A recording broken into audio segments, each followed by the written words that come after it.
Hello, welcome back to Pin Alert, your weekly roundup of Covid-19 developments happening across Africa.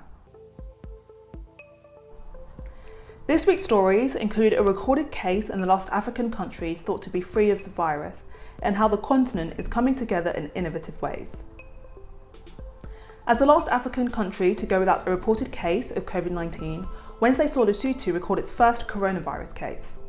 The news comes after the country's health ministry conducted tests on travellers arriving from South Africa and Saudi Arabia, and now means that every country in Africa has confirmed cases of the virus.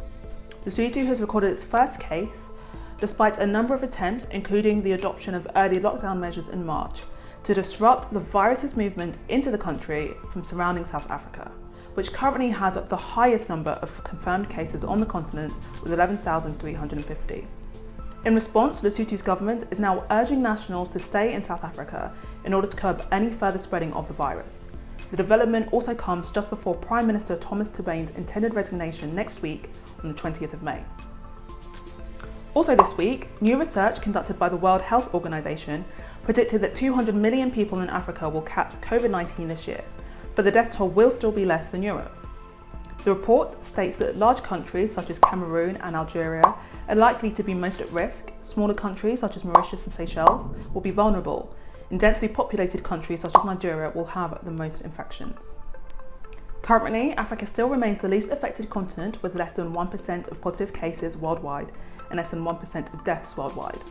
The low percentages continue to be attributed to the continent's young population. Lastly, the African Centres for Disease Control and Prevention have informed of a joint enterprise to develop a digital purchasing system which will allow African governments to jointly procure medical equipment in their battle against Covid-19. The undertaking is a response to the fact that many African countries have found themselves shut out of the global diagnostic medical equipment market during the pandemic.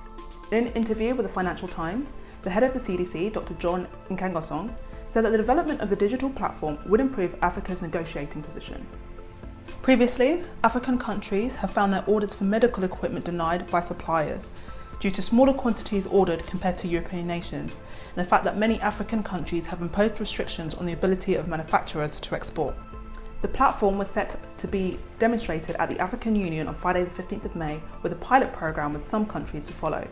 Strive Masiyiwa, the Zimbabwean billionaire and founder of Econet, is funding the platform alongside the CDC.